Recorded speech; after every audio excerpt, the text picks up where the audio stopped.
Assalamualaikum warahmatullahi wabarakatuh.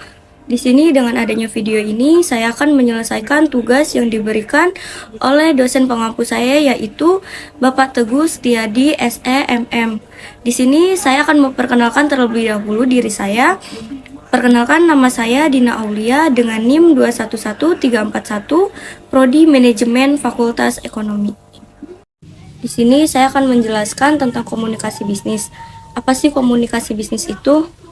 Komunikasi bisnis merupakan suatu hal yang penting dalam menjalankan suatu bisnis atau perusahaan. Komunikasi ini bisa diartikan sebagai suatu komunikasi yang dilakukan secara verbal atau non-verbal. Komunikasi bisnis adalah pertukaran informasi, gagasan, pendapat, instruksi yang punya target tertentu yang dihidangkan secara personal maupun impresional melalui lambang atau sinyal. Di sini ada juga pengertian komunikasi bisnis menurut para ahli. Menurut Philip Kotler, komunikasi bisnis adalah suatu kegiatan manusia yang ditunjukkan untuk memuaskan kebutuhan dan keinginan melalui proses pertukaran. Ada juga menurut Rosenberg, komunikasi bisnis adalah suatu tindakan pertukaran informasi, ide atau opini, instruksi, dan sebagainya yang dikemukakan baik secara personal maupun non-personal melalui simbol dan tanda guna mencapai tujuan tersebut. Bisnis dalam pandangan komunikasi. Komunikasi bisnis dapat dilakukan di dalam perusahaan ataupun di luar perusahaan. Di dalam perusahaan, komunikasi perlu dibina secara baik dengan karyawan agar mereka lebih yakin dengan produk yang dihasilkan oleh perusahaannya. Adapun komunikasi eksternal, yaitu dilakukan di luar perusahaan dalam hubungan dengan masyarakat, pemerintah pada umumnya, dan khususnya terhadap para konsumen atau langganannya. Proses komunikasi dalam perusahaan. Setiap proses komunikasi sekurang-kurangnya mempunyai 5 komponen, yaitu 1. Ide atau kejadian yang akan diberikan. 2. Komunikator yang mengadakan kegiatan perumusan berita.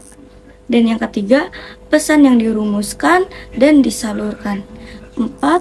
Menginterpresentasikan pesan. Dan yang kelima, tujuan kegiatan pemberitaan. Ada 2 bentuk komunikasi bisnis, yaitu ada saluran komunikasi formal dan saluran komunikasi informasi. Saluran komunikasi formal pada struktur organisasi garis fungsional atau matriks yang berhubungan dengan proses disampaikannya informasi dari manajer kepada bawahannya atau sebaliknya. Saluran komunikasi informasi adalah orang yang ada di suatu jaringan komunikasi informasi tidak melihat jenjang hierarki, pangkat, atau kedudukannya. Tujuan komunikasi bisnis yaitu untuk menyelesaikan masalah dan membuat keputusan. Ini sangat tepat. Semakin tinggi seseorang kepada sebuah bisnis, maka orang tersebut akan tergantung kepada keahlian orang lain dalam mengambil sebuah keputusan dan menyelesaikan masalah untuk mencapai keberhasilan. Dan mengevaluasi perilaku. Penilaian atau evaluasi dilakukan anggota organisasi agar mengetahui dan mengoreksi apa saja yang ingin dan sudah dilakukan pada prestasi mereka. Penilaian ini untuk memerlukan kepekaan dan keahlian komunikasi.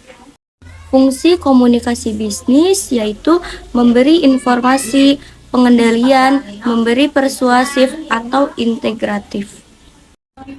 Di sini ada juga manfaat komunikasi bisnis bagi perusahaan, yaitu diantaranya 1. Keputusan dapat diambil sesuai target. Yang kedua, menyelesaikan masalah dengan cepat. Yang ketiga, mendeteksi cepat hal-hal yang berpotensi salah. Yang keempat, meningkatkan produktivitas kerja. Yang kelima, memperkuat hubungan bisnis. Yang keenam, memudahkan persuasi pesan pemasaran. Yang ketujuh, memperbaiki citra perusahaan dan karyawan. Yang kedelapan, membangun loyalitas dan kepuasan kerja karyawan. Dan kesembilan, meningkatkan kepercayaan investor. Kesimpulannya adalah dari beberapa informasi yang saya jelaskan, maka dapat dikatakan bahwa hubungan bisnis dengan teknologi informasi sangatlah erat, seperti bisnis dengan persaingan ketat yang akan mati tanpa teknologi informasi, sehingga pengaruh teknologi informasi ini terhadap aktivitas dan perilaku organisasi dalam lingkup bisnis sangatlah diperlukan sekali. Terima kasih. Mungkin hanya itu saja yang bisa saya sampaikan. Jika penjelasan dan penyampaian saya kurang jelas, saya mohon maaf karena kelebihan milik Tuhan, kekurangan milik saya. Saya akhiri, wassalamualaikum warahmatullahi wabarakatuh.